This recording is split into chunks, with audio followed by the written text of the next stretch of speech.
It was 9:46 p.m. on July 26, 2022. Surveillance footage at a community center in Georgia captured what looked like a normal moment. A 16-year-old girl standing and speaking to a man in a police uniform just a short walk from her home. She was unaware she was being watched, and she had no idea that this grainy clip would become the last confirmed sighting of her alive. On July 26th of 2022, Susana Morales was walking home from a friend's house back to her mother's home where she lived, and she was just a couple hundred feet from her house. What transpired in the next few minutes would devastate a family, reveal a dangerous predator hiding behind a police badge, and prove that sometimes the very people who took an oath to protect us are the ones we need to fear most. Because the person who took Susana that night wasn't a stranger hiding in the shadows. He was someone the community relied on, someone who watched over their streets, someone in uniform with a service weapon. This is the story of how a police officer turned into a murderer, and how a family's worst nightmare became a community's horrifying reality. Earlier that day, Susana Morales had done exactly what any 16-year-old might do on a summer evening.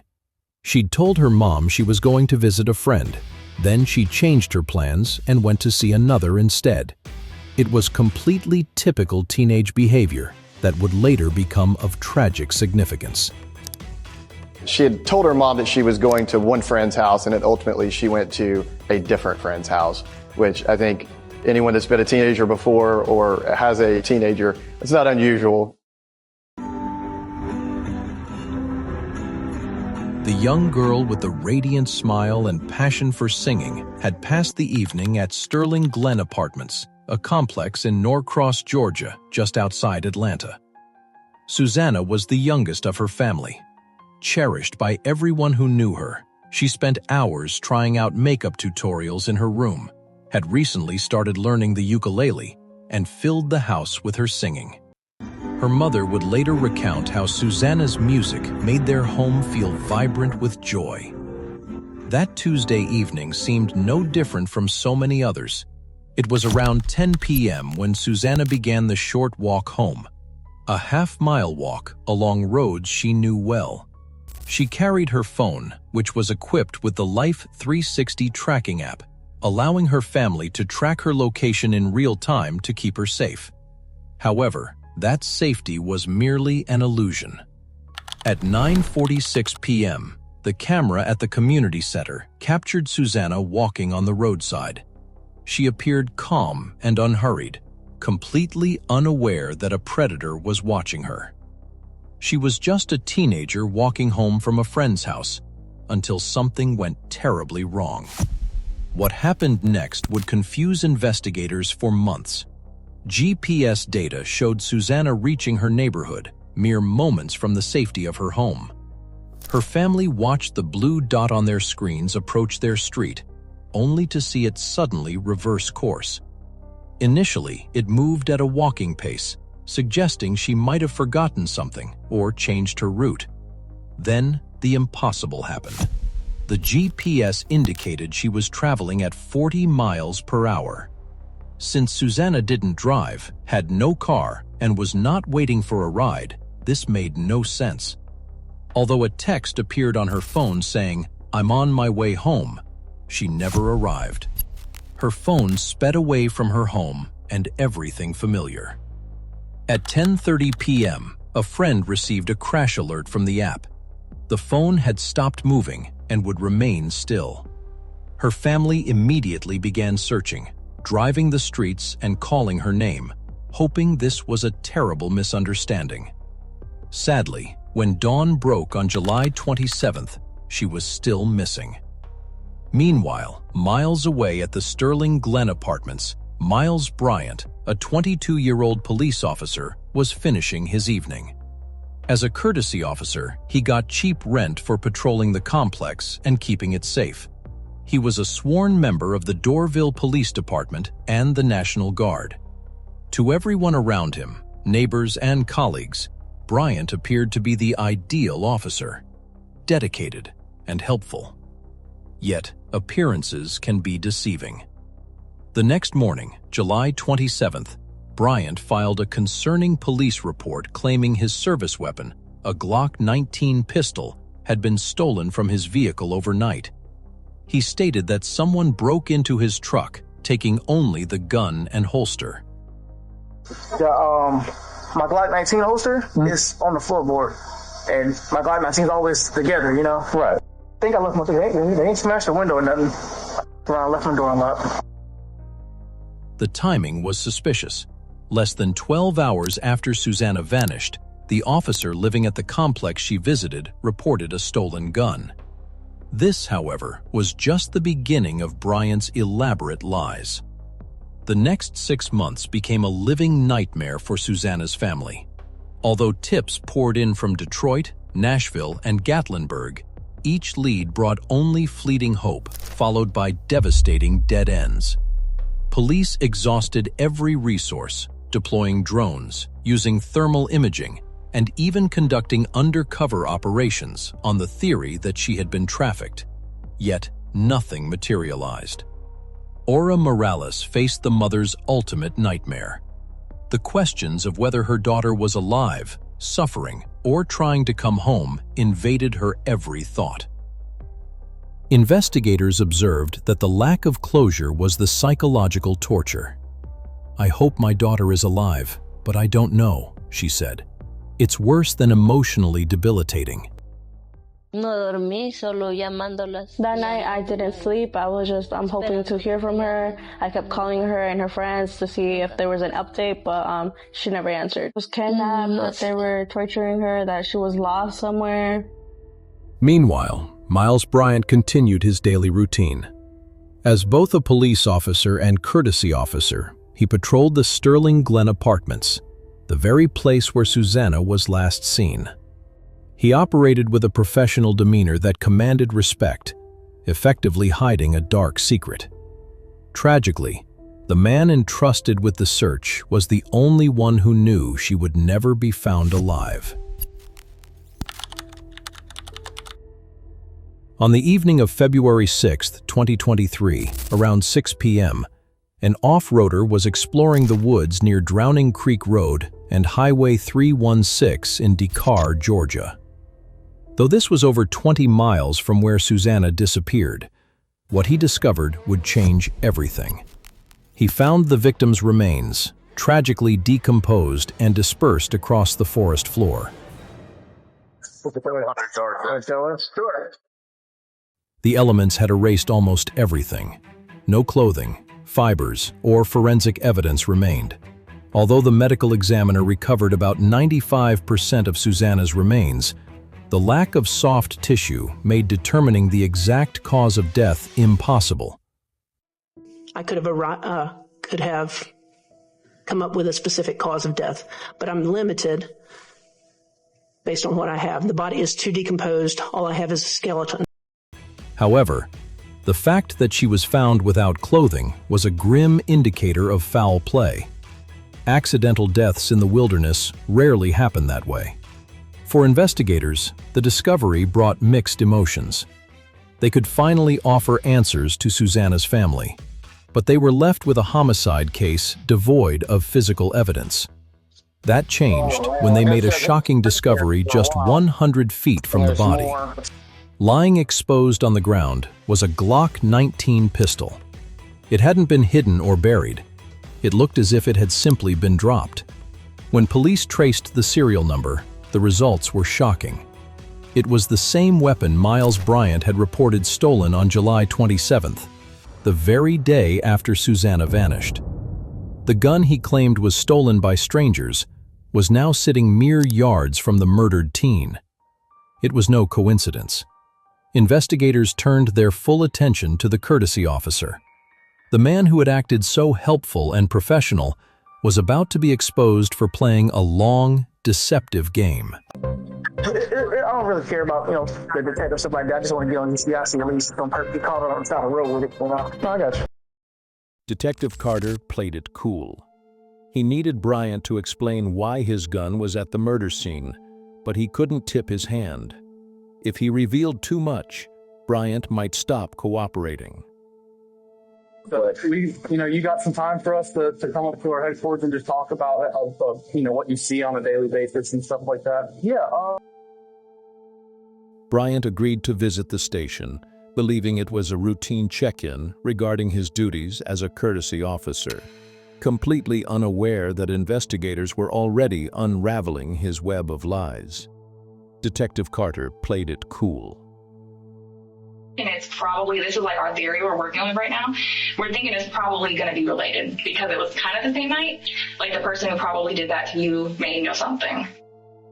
Bryant played along perfectly. He deflected attention away from himself, pointing fingers at gangs, transients, and suspicious characters near the complex. He feigned the role of the frustrated, concerned officer eager to solve the case. However, the detectives were watching his move closely for cracks in his armor, signs that he was shifting from a witness to a suspect. Do you ever go in the woods and stuff out there? In the woods, no. Is there any reason why you would have dropped it out there, maybe? No. Do y'all do any training out there or anything? Did you know her at all? While Bryant acted innocent, Detective Carter was busy analyzing the one thing that couldn't lie: phone records. Bryant was with two phones, personal device and his Dorville Police Department work phone. He had left a dual digital footprint. Cell tower data began to paint a precise picture of his movements the night Susana disappeared, and the results were devastating to his story. In the early morning hours of July 27th, between 1 and 2 a.m., Bryant's phones were active near Highway 316 in Dakar. This was the exact wooded area where Susana's body would be found 6 months later. Bryant told investigators that he was merely driving around after a fight with his girlfriend. He omitted any mention of a trip to these remote woods, 20 miles from his home. The phone records, however, told a different story. They placed him right where the body was hidden.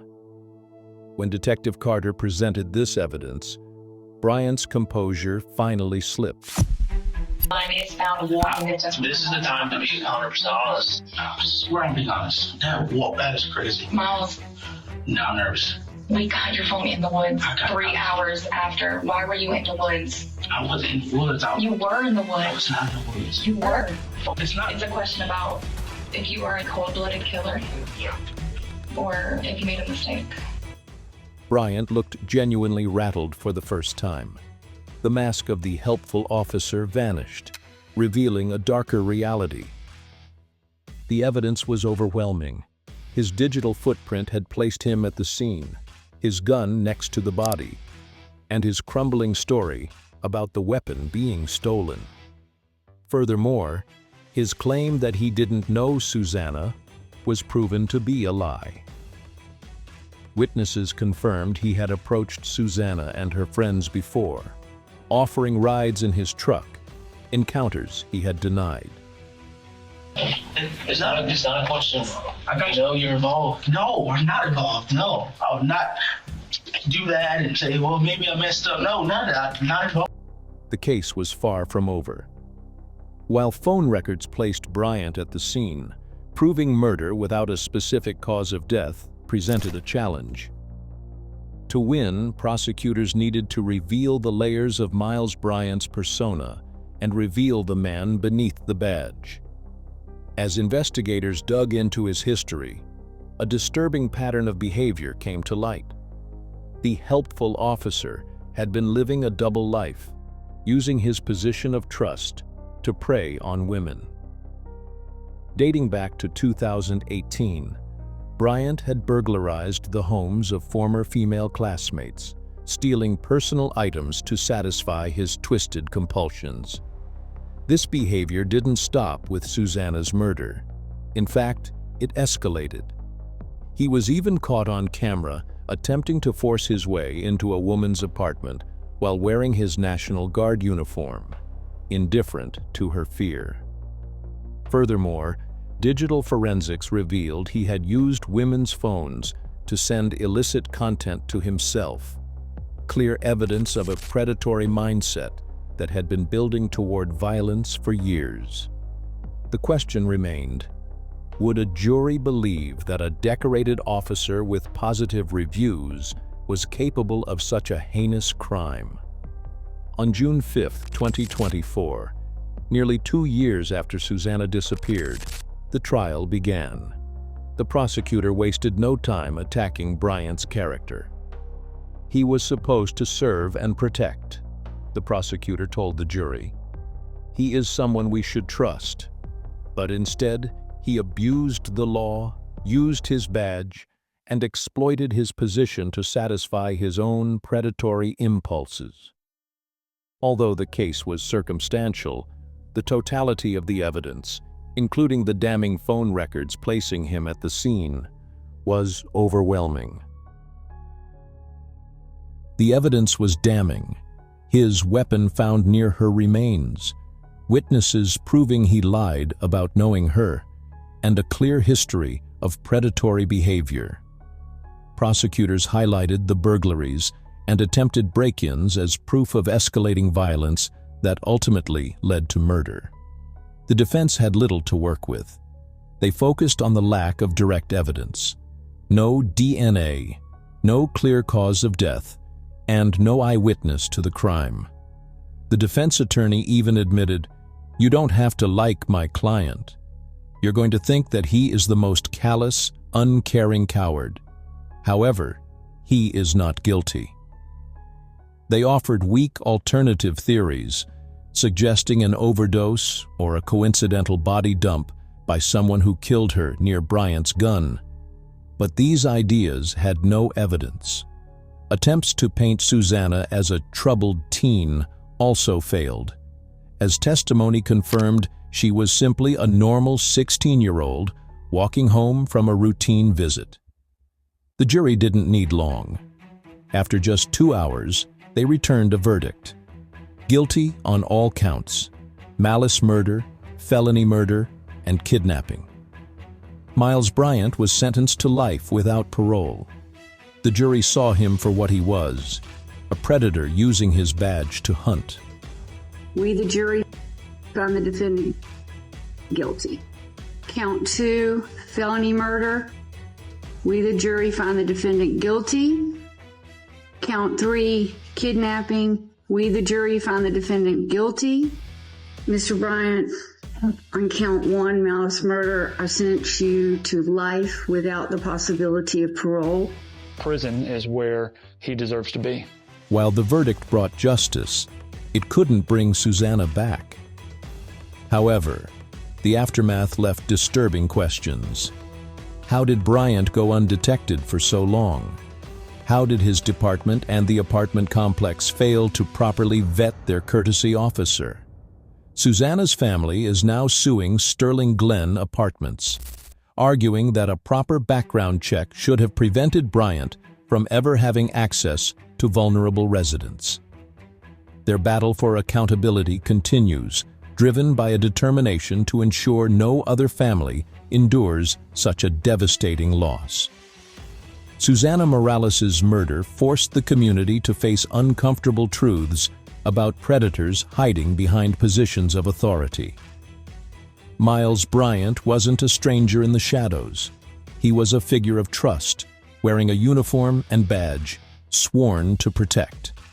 His crimes are a stark reminder that evil can hide behind credentials and institutions. The very things that command respect, authority, and access became the tools he used to harm. For police departments, this case is a wake-up call regarding the need for deeper background checks and ongoing psychological evaluations. One bad officer does more than destroy individual lives. They damage the public's trust in every honorable officer serving today. This type of crime at the hand of a law enforcement officer evokes anger, even within the ranks of this agency. The case also highlighted how essential modern technology has become. Without cell tower data, surveillance footage, and digital forensics, Bryant likely would have walked free. However, tools are only as good as the hands that use them. It took dedicated detectives refusing to give up to bring the truth to light. Yet, amidst the tragedy and the technical details, the most remarkable aspect of this tragic case remains the unwavering courage of Susana's family. Throughout the trial, Susana's mother, Aura, and her sister Jasmine bore witness to their pain. They shared their heartbreak with a courtroom of strangers, hoping their words would help secure justice. When asked how long she had waited for news about her daughter, Aura's voice broke. No dormí, solo llamándolas. That night I didn't sleep. I was just hoping to hear from her. I kept calling her and her friends to see if there was an update, but she never answered. She was kidnapped, that they were torturing her, that she was lost somewhere. Their strength in the face of such horror inspired the police to keep pushing. Detective Carter admitted that because his own daughter was the same age as Susana, the case became deeply personal, driving him to run down every lead. I have a daughter the same age, and my wife is Hispanic. It really touched me that I felt that it was my duty to try to find it. I actually neglected my family because I made sure that I went hunting for her, and it meant a lot to me. The investigation also proved how vital the community is in solving crimes. It took a community to catch the killer. The off-roader who found the remains, the witnesses who took note of Bryant's suspicious behavior, and the tech experts who retrieved the digital evidence. Together, they built the case that brought a predator to book.